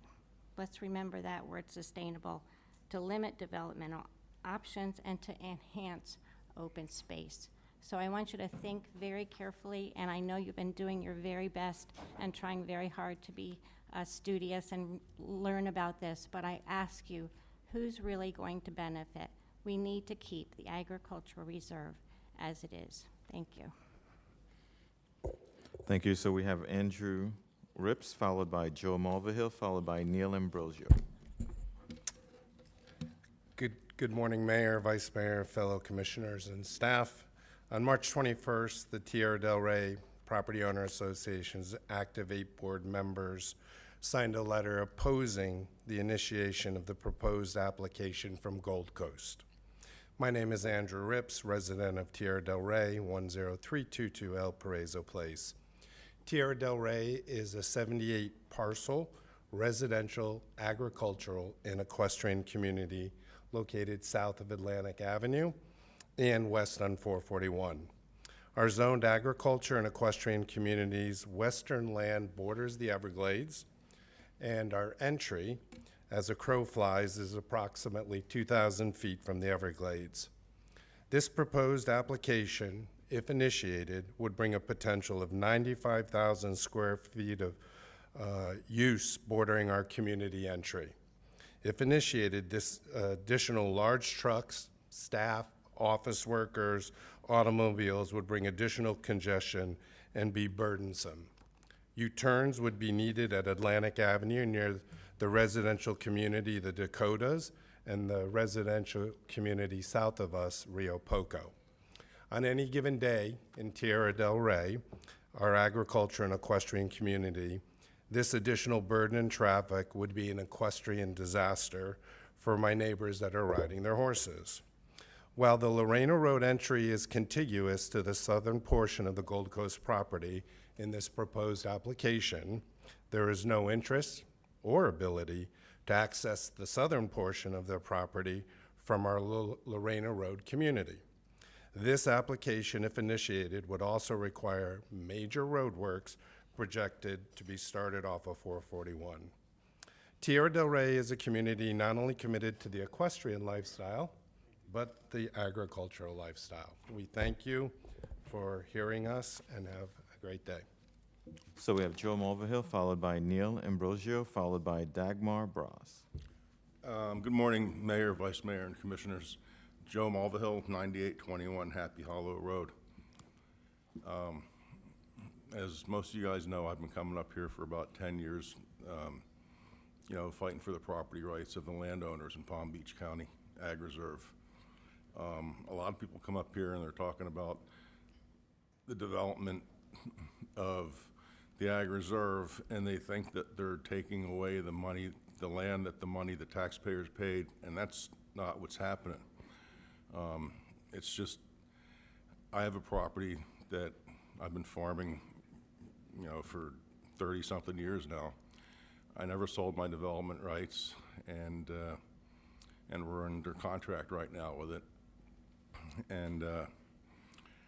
And that will alleviate all of the traffic that my farm generates on Happy Hollow Road that, you know, supposedly scare the horses. And I probably have 10, 12 semis a day coming in, and probably another dozen or two landscape truck and trailers coming in. They're putting a 300-foot buffer, which will, you know, be a lot of space. But anyway, as I look around the room, I see two people in here that have been in the Ag Reserve longer than me. I've been coming out there since 1974 when my uncle bought Rainbow Farms, and my dad started to farm there. And then 76, he bought his first property. So I've seen all the changes, and you know, so the commerce is needed to keep up with all the houses that are out there. And Commissioner Baxter, my nursery is at the epicenter of that thrip, and I'm really getting torn up, and I'm going to lose my whole mandevilla crop this year. So farming's tough. Thank you very much, sir. Thank you. So we have Neil Ambrosio, followed by Dagmar Bras, followed by Barbara Roth. Neil Ambrosio from Canyon Lakes, and on behalf of the Boynton Ag Reserve communities, which are the 9 communities that sit in the Ag Reserve in Boynton. You're going to hear a lot of perspectives today, and they're all valid. I'm going to try to give you a perspective from the residents who have moved into the houses that were grown out there. I moved out there in the mid-2000s, and I wasn't under the impression that there were going to be farms around me. There was stuff contemplated there, and I think if you look at the presentation that staff put together and you overlay those two maps about 20 to 25 years apart, it's pretty amazing that with rules written back then, we're pretty close to where we should be. My personal opinion, and I think what I hear from our residents, is the Ag Reserve now looks different depending on where you are in it. You know, Joe O'Donnell's horse farm on Atlantic and the Turnpike looks much different than Boynton Beach Boulevard and Acme Dairy, where you have 3 schools and a park and some commerce coming in. So yes, we do need things out there. The residents that are out there need some things to support that. They need commerce uses. They need schools. There does need to be differentiation in housing. But those are no more important than, you know, Judy Hill's 10-acre farm that might get disrupted, or Joe's horse farm. And you certainly can't tell farmers that they have to farm. I don't know how to farm, I know how to kill stuff, but I don't know how to farm. And if they say farming isn't, you know, reasonable anymore, then you have to listen to them. They have rights, they're landowners, some of them were here before the ag rules were put in. So the mechanisms that exist in the comp plan and in the formation of government and the rules and policies you have, I think have served us pretty well. I think what we need to look at is what other tools are available. Are they community overlays? Are there smaller meetings or site-specific text amendments, or things that can be done that may make sense for one spot but not make sense for the other spot? And I think conservation easements just to finish in 5 seconds, are a very slippery slope. The county lived up to its, thing to buy $100 Thank you very million much, sir. worth of land. Thank The you. conservation easement was the other part of that. Thank you. Good morning, bad knees. I'd like to talk from here if you don't mind. I was here on the 23rd and I wanted to talk about a couple issues regarding the commerce flu that's going through the process right now. And Commissioner Weiss asked if I would wait, I guess today. Can I talk about it today? Okay, cool. I also agree, of course, the ag reserve needs to be saved, but I don't want your eyes to glaze over anymore. I want to talk about three things. One is, in the commerce use, it would be really nice if we could lower the FAR, the floor area ratio, instead of being 0.45 to something like 0.30 or even lower, realizing these commerce industrial uses are going to be in the ag reserve, so it's not as intense as what you would have outside of the ag reserve. Number two is, it would be really nice if we could have a maximum square footage per individual user, so that we do deter any regional users from coming into the ag reserve. Do you understand what I'm trying to get at? Okay, and number three is, the infrastructure right now in the ag reserve sucks. Lyons Road is a nightmare. It's 2 lanes. We're slowly working on the 4 lanes. It's just not moving fast enough. You guys are approving everything, Tom, Dick, and Harry's approval, but we just don't have the infrastructure that we need. Boynton Beach Boulevard is level service F. Atlantic Avenue is off the charts. We need to get infrastructure in place before we start developing what we're developing that you've already approved. It's always been a shuffle. We make a rule and then we shuffle to try to accommodate and make more people happy, and we're still shuffling. Let's not shuffle too much. Thank you. So we have Barbara Roth, followed by Jennifer Morton, followed by Mike Atchison.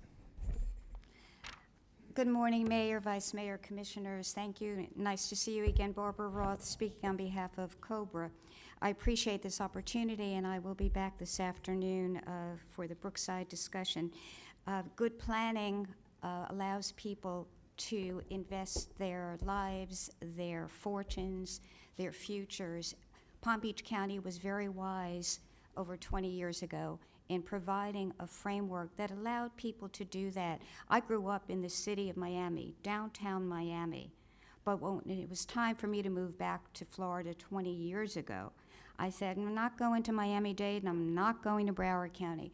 I'm going to Palm Beach County where they've got some good planning going on, and that's how I was able to plan my future, as are the businesses who want to come into the area. And thank you to the commissioners who have come back for your good planning in the past.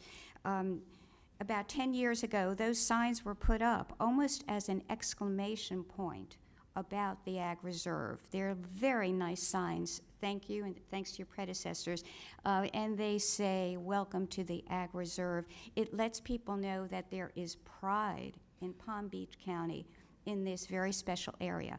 COBRA is not all Ag Reserve. It's only about 40% of COBRA is Ag Reserve, but that's where all the building and the action is now, and that's why we are focused with your indulgence on that. And I thank you for this opportunity, and I hope to see you at 1 o'clock. We have Jennifer Morton, followed by Mike Atchison, followed by Sandra Levin. Good morning, Commissioners, Vice Mayor, Mayor. I appreciate the opportunity to speak this morning. I have 2 comments. First, our office has represented many projects in the Ag Reserve. We've always tried to work with the stakeholders, the residents, and we've always tried to come to the table with a quality project that supports the residents in the area. Therefore, I recommend maintaining flexibility to allow for quality projects to come forward and to be developed in collaboration with the residents and the stakeholders. For example, the commerce language was developed. It was able to be vetted by projects that were going through the system, and as a result, additional changes were made to the commerce language. Those changes were allowing the volleyball, the basketball, the fitness uses for the residents that lived in the area. The only other use that the residents had mentioned that I'd like the board to consider is possibly allowing a restaurant use within the commerce category. Secondly, you've heard requests for additional limitations and changes to the Ag Reserve, especially as it relates to commerce. Please note that we spent over a year developing the existing commerce language. We respectfully request that no further restrictions be placed on the commerce language and allow the rules to be utilized and be vetted. They were just recently adopted, and any further restrictions to the commerce language will further restrict the type and quality of project that comes before you. There are currently limitations on where commerce can be located, and allow the current rules to apply to the applications. The board always has the right to modify a current application, deny a current application, and I thank you for your time. Thank you very much. And just to remind people, I made the announcement earlier, maybe some folks didn't hear. So the next item is not a time certain. So just to be clear on that, we'll get to it as quickly as we can. It may be, we'll see if we'll get it before lunch. So we have Mike Atchison, followed by Sandra Levin, followed by Dr. Kerry Snyder. Good morning, Commissioners. My name is Mike Atchison. I'm President-elect of the Palm Beach Chapter Florida Nurseries and Grower Landscape Association. I want to say thank you to Ron Rice for being here today. Your insight is very helpful. And as a neighbor to Joe Movahill, I understand the need for farmers to have their property rights and some commercial use in the Ag Reserve. That is understandable. The Ag Reserve is a special place. First and foremost, it's important to note that the residents of Palm Beach County voted to protect this area for agriculture use. It's our duty to honor their wishes and ensure that this land remains protected. And when it comes to agriculture, we know that Palm Beach growers are the best in the world. I may be a little bit biased, but with an estimated $1.3 billion in agricultural sales for 2019, Palm Beach County leads the state of Florida, all counties east of the Mississippi River, and it's one of the 10 largest in the United States. It's not just about bragging rights. Our farmers take great care to use best management practices and to ensure long-term health of our land, water, and air. We know that sustainable food production is more critical than ever, and we're committed to doing our part to help our community. The Agricultural Preserve offers a unique opportunity to grow a variety of exotic tropical foliage plants that are impossible to grow in the western areas of our county. The resource is critical to our ability to provide fresh, healthy, and diverse range of tropical plants to the country and really all over the world. And let's not forget its importance to the migrant workforce. These hardworking individuals are an essential part of our industry, and we're committed to providing them with safe and fair working conditions that allow them to support their families and to contribute to our economy. Palm Beach is the third in the state of nursery production, and it leads the state in agriculture wages and salary with over $316 million directly related to the nursery industry. The Agricultural Reserve is a vital resource we must protect for the sake of our community. We hope that you will join us in our commitment and support our local farmers in preserving this valuable asset for generations to come. Thank you for your time. We have Sandra Levin, followed by Dr. Kerry Snyder. Good morning. My name is Sandra Levin. I'm a resident of Boca Raton and a Sierra Club member. If it ain't broke, don't fix it. This applies to the Agricultural Reserve, which is a stellar program approved by voters in a bond issue in 1999. The voters approved $150 million to buy land to preserve agriculture, water, and land resources. The commissioners should protect the integrity of this reserve and honor the wishes of the voters. I urge the county to reject zoning text changes to enable proposed projects, including the Brookside development. The question of the need for housing versus the need for open space is a false choice, in my opinion. There are other options for housing. My question is, why are changes being considered at this time? The proposal for changes to the zoning in the Agricultural Reserve seems to me to be unnecessary. Developers have been continually pushing for changes to zoning to allow for development in open space, not only in Florida, but in Maryland, where I'm originally from. More and more of our open space is being chopped away until it disappears. It is death of nature and open space by 1,000 cuts. Palm Beach County must protect open space from sprawl development. If development is continually allowed to encroach on the agriculture preserve, then the open space is continually diminished, and the idea of the reserve is being defeated. We should not betray the concept that the voters approved, and which is highly successful. We need open space of the agriculture reserve to protect our water system, which is under threat across the country. Undeveloped land is needed to drain the water and add to the clean water in the state. Proposed zoning changes to the agricultural reserve appear to me to be going backward. In the long run, in fact, the county will save money and valuable resources if they buy more land. Thank you very much. Thank you very much, ma'am. So we have Dr. Carrie Snyder, followed by Honorable Carol Roberts, followed by Honorable Karen Marcus. Good morning. Thank you for this opportunity to speak again. I hate to repeat myself, but I say it every time. I was born and raised in what's now called the Ag Reserve. I was actually born out there. My parents were pioneer farmers on Starkey Road. The Bedners have our farm and the house that my parents built. We grew eggplants and peppers just like they're still doing today. And this is back in the 40s, 50s, 60s, and 70s that we were doing this. I think everything has to be done to uphold the conservation easements and the designation of these agricultural lands. The soil is special, Commissioner Sachs, and our proximity to the Gulf Stream also helps in keeping a very temperate climate. Well, global warming, we won't go into that, but it's a very special area that allows the growth of many types of produce and nursery plants that can only be done this time of year in this country, in this particular area of the county. I think everything should be done to uphold the promise that was made in the late 1990s. I've been so proud of the county for doing this and encourage the maintenance of this special designation and to stop the continuous chipping away at the lands that are being farmed. There are farmers that still want to farm.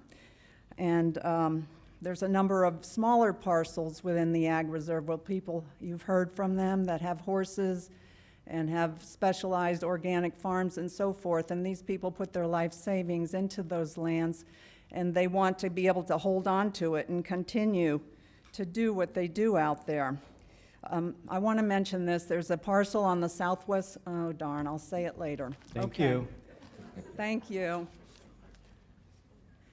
Good morning. I think I know most of you. I don't know some of the new ones, but it's a pleasure to stand here in front of you again. And I want to take this opportunity to remind all of you that in 1989, when we did our comp plan, we looked at we tried to look ahead, and I think we did a really good job. It's important to preserve the ag area. The particular ag area, and not the Everglades, but the ag reserve, is so important because it's different. The land is different, the soil is different, and you can't really duplicate that anyplace else in Palm Beach County.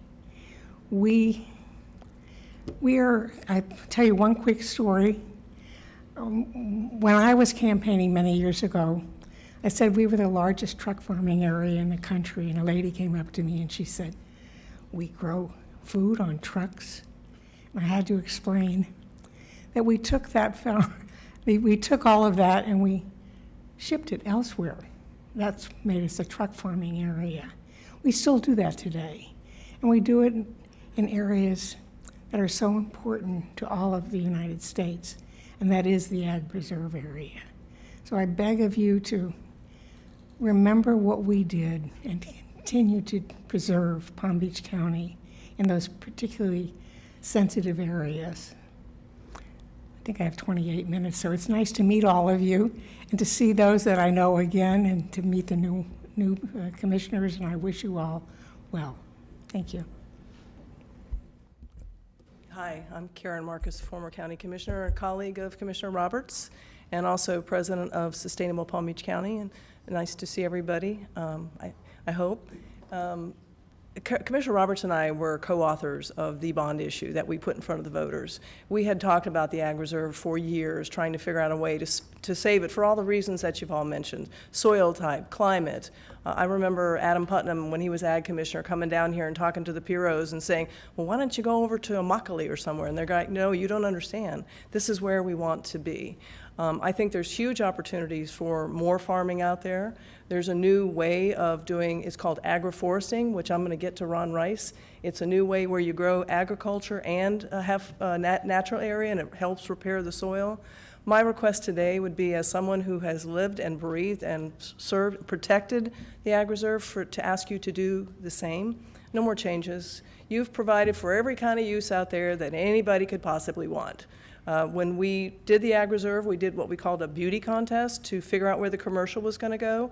We allowed people to come in and they picked the two corners with the projects that we thought would serve the Ag Reserve residents the best, and that's how we got our commercial out there. So I would respectfully request that you've done a good job, and I don't think there's any more uses that are needed out there. Just let the farming stay, and really encouraging the farming. The Ag Reserve sign that people have mentioned, we specifically said to the staff, we need a sign out there because no one has any idea that this is what this is. And so let's hope that sign is effective and that we continue to farm and preserve the Ag Reserve. Thank you. Thank you. So we have Lorna Wallach, followed by Jean Yermis, followed by Bob G. Good morning. My name is Lorna Wallach. I live in the Ag Reserve, and here we go. Well, commissioners come and go. So over the past several years, they have allowed developers to have their way instead of taking time to plan for common sense growth, along with preserving our way of life, which is farming, small business, horses, and wildlife. Why do you think the Wakadachi and Green Cay wildlife preserves are so wildly popular 12 months of the year for residents and tourists? It's because humans value open space and wildlife. So now I stand before you and say no to a distribution center being disguised as a mere warehouse. Currently, we can no longer safely drive down 441 Lyons Road or Atlantic Avenue.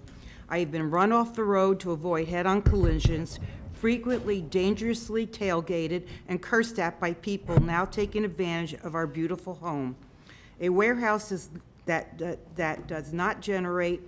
will generate 5,000 semi-trailer trips a day.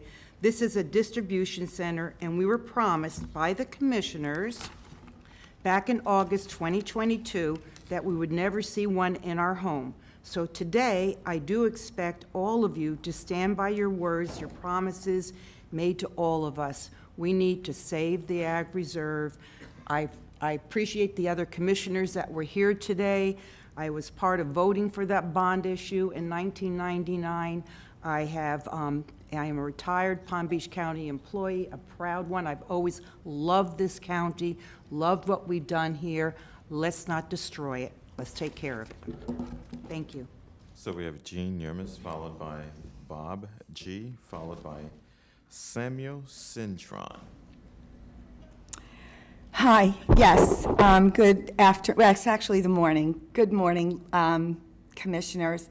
Let me first acknowledge each and every one of you, and I want to thank you for your hard work in this difficult planning and zoning and all these questions that are always put in front of you. We agree that maintaining and creating a rational plan for development fosters the betterment of all our citizens in the county. With that said, the master plan was created with an underlining zoning requirements.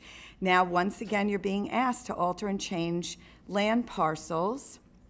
The areas in question, they're not in an urban setting, rather they're zoned very low density for development. I see no overriding reason for you to alter existing zonings. With all due respect, I see no unnecessary hardship placed on the landowners to develop their properties as zoning conditions right now. When they purchased these properties, they had the zoning restrictions, so they were well aware of that. At this point, I'm not going to stand here and read this, honestly. We need to preserve all the precious ag land that we had the foresight to set aside in that referendum back in 1999 and that you all touched base on today. I say no to the distribution center. You've got sensitive wildlife out there. There's been so much with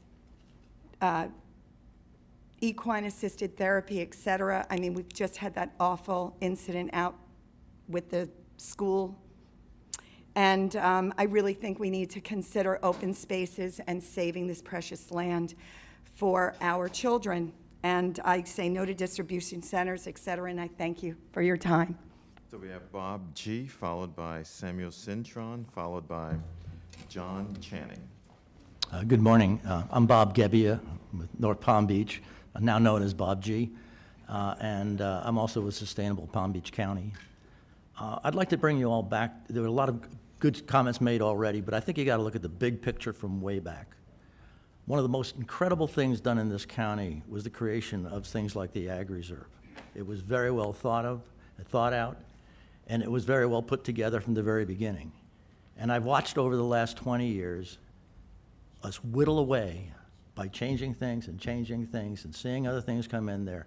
And now we talk about preserving it. We've already thrown away most of what's there, in my opinion. And so we're talking now about making additional changes. Someone brought up a good comment which stole my line, which is what we grow out there more than anything now is houses. The density goes up, so on the basis of the density going up, now we can justify trying to build infrastructure that's going to take out more land from what we have now, and the other supporting things we need out there as the densities continue to increase. This was meant to be an agricultural area mainly and gave opportunities for other development at the time.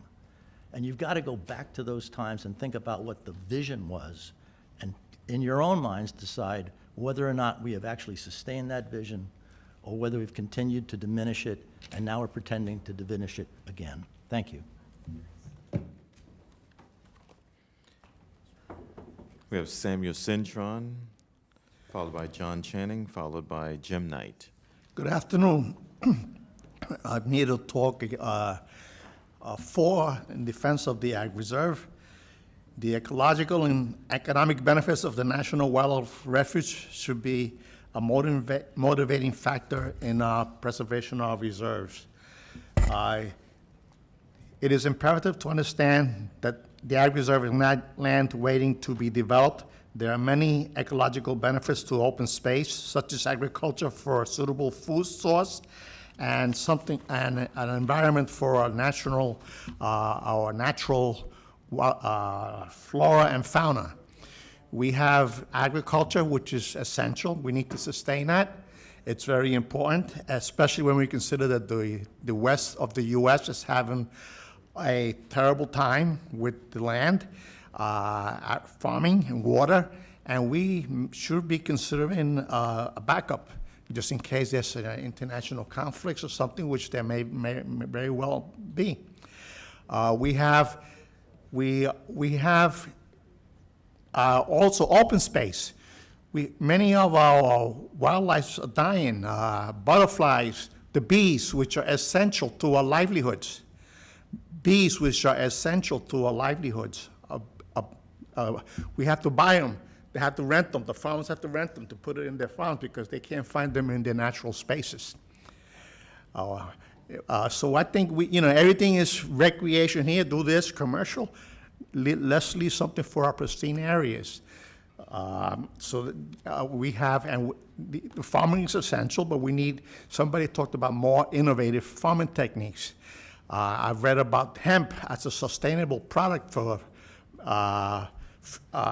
fuel replace, agriculture, fuel, petroleum-based products.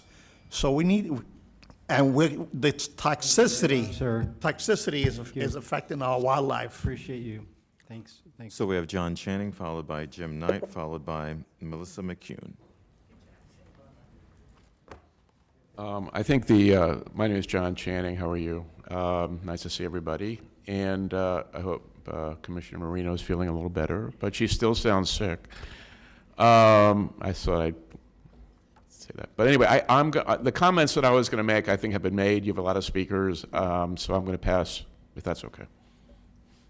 Thank you very much. So we have Jim Knight, followed by Melissa McCune, followed by Scott Zucker. Mayor, Vice Mayor, Commissioners, would it be possible to put the 2023 snapshot up here? I have the old one, but the new one.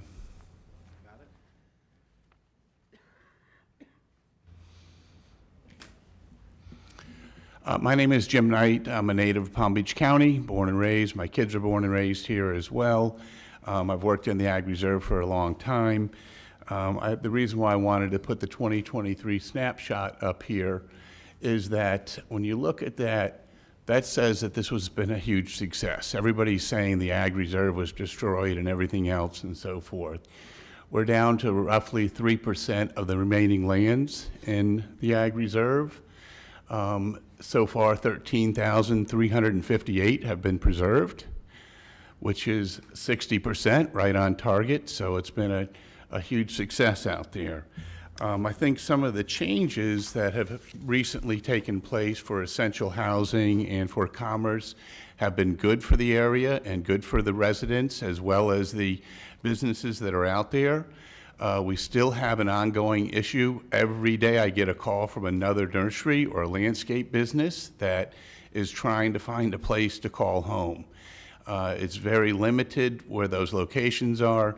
Many of them are having to travel as far north as Southern Boulevard to service the residents of the Agricultural Reserve. I just wanted to say again, I think it's been a big success, and I would appreciate your continued work on the Ag Reserve, and thank staff for all their work on this presentation. So we have Melissa McCune, followed by Scott Zucker, followed by Dr. Lori Vinacore. Good morning, Commissioners. Melissa McEwen, born and raised in Delray Beach. Currently live in Deerfield. I was going to say we could leave that snapshot up there because it's something that I wanted to speak to as well. But I just wanted to mention back on March 24th, 2015, we had a similar all-day Ag Reserve workshop, which was after a year of roundtable discussions that I proudly contributed in. Back at that time, I believe it was 13% of the remaining lands. And we met with other private property owners of the Ag Reserve and approached the commission to let them know that, hey, we would like to see, mainly we were left out of the plan. We had a lot of parcels along main corridors that had no opportunities to join the community that was now there because the landscape had drastically changed since I grew up out there. Houses were are there, and other services were needed, and the commission understood that and worked with our pact, which is Forced to Farm. I wanted to just mention kind of my personal story, obviously in a nutshell, 40 seconds. My family-owned property just next to the Delray Marketplace, purchased in 1976.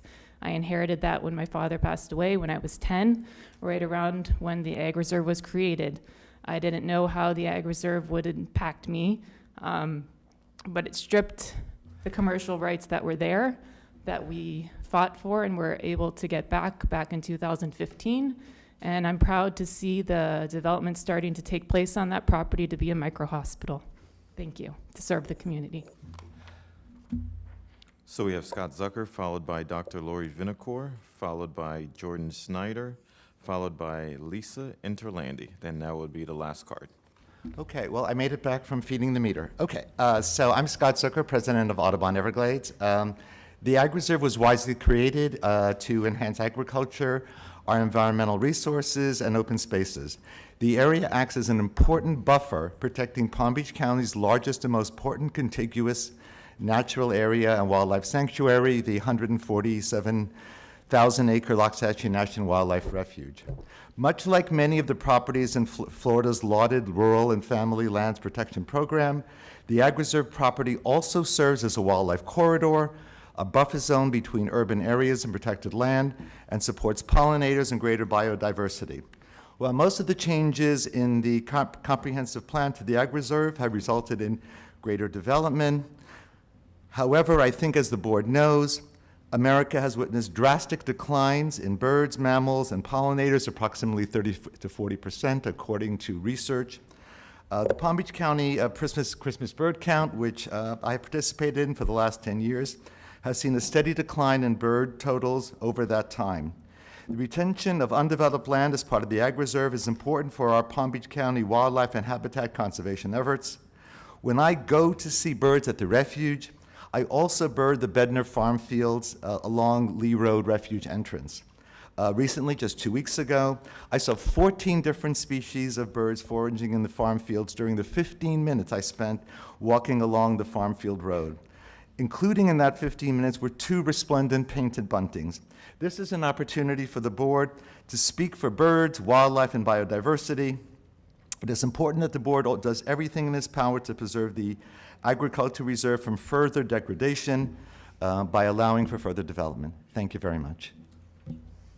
Good morning, Mayor Weiss, Vice Mayor Sachs, and Commissioners. I'm Lori Vinacour, President of the Alliance of Delray Residential Associations, and I am a farmer in the Agricultural Reserve. I live at 10626 La Reina Road. And Tierra del Rey, which is an agricultural enclave established in 1977. Very similar to Biltmore Acres that you've all been speaking about. Even, in fact, Fernley Road and Colbright Road are very similar to La Reina Road and El Paraiso Place.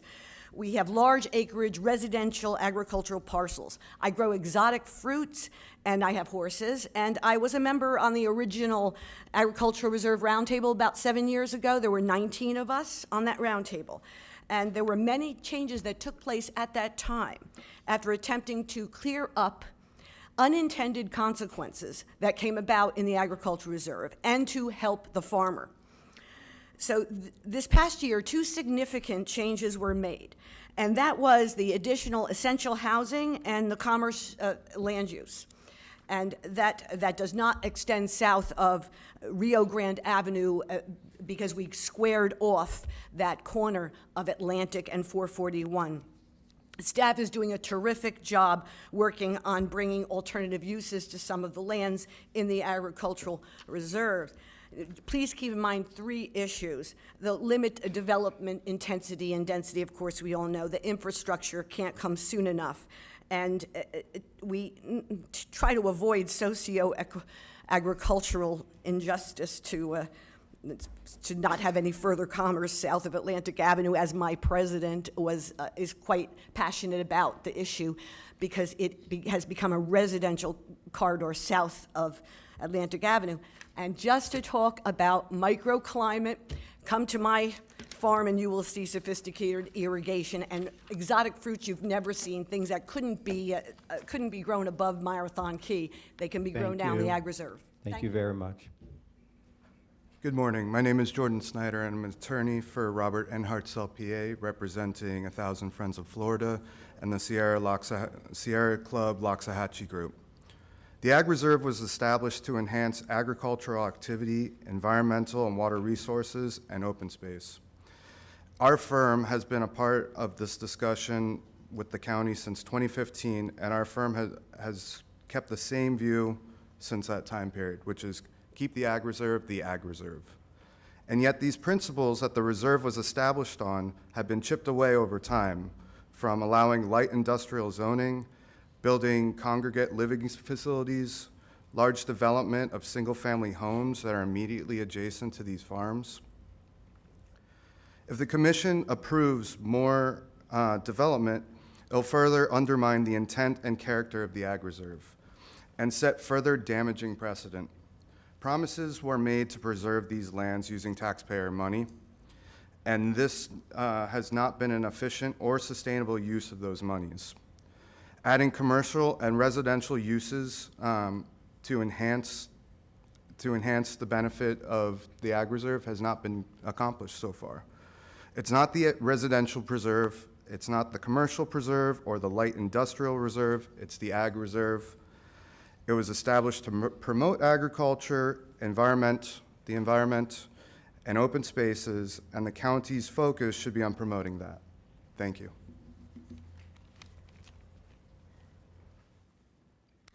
Hey there.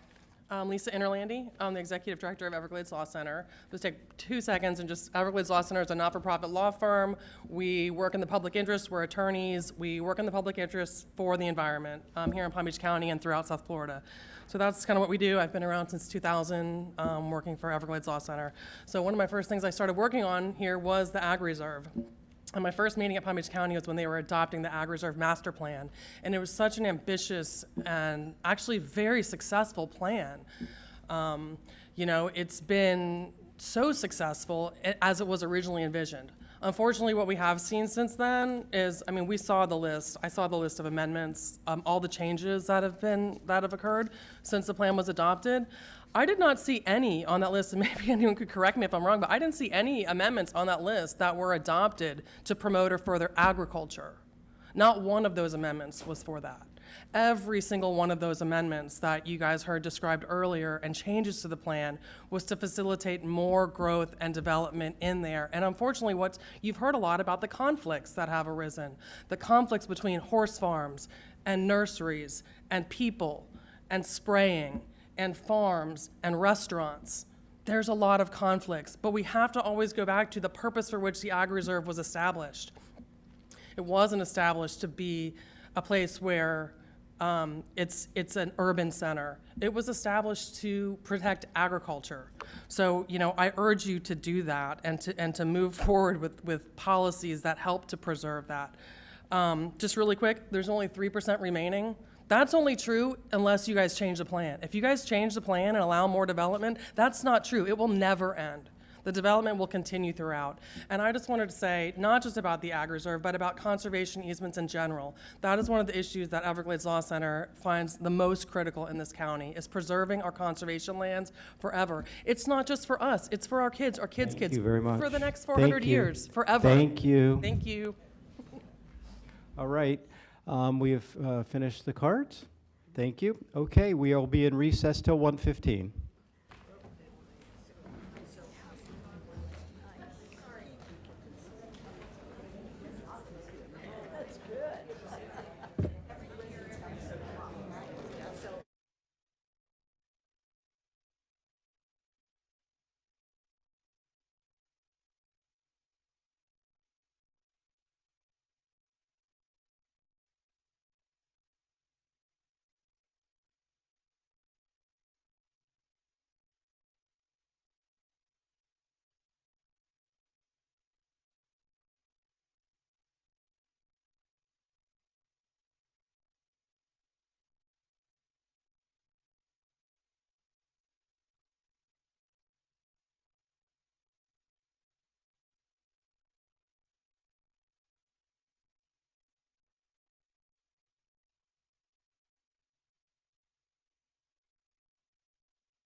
If I'm not loved and cared for now, I'll be 25% more likely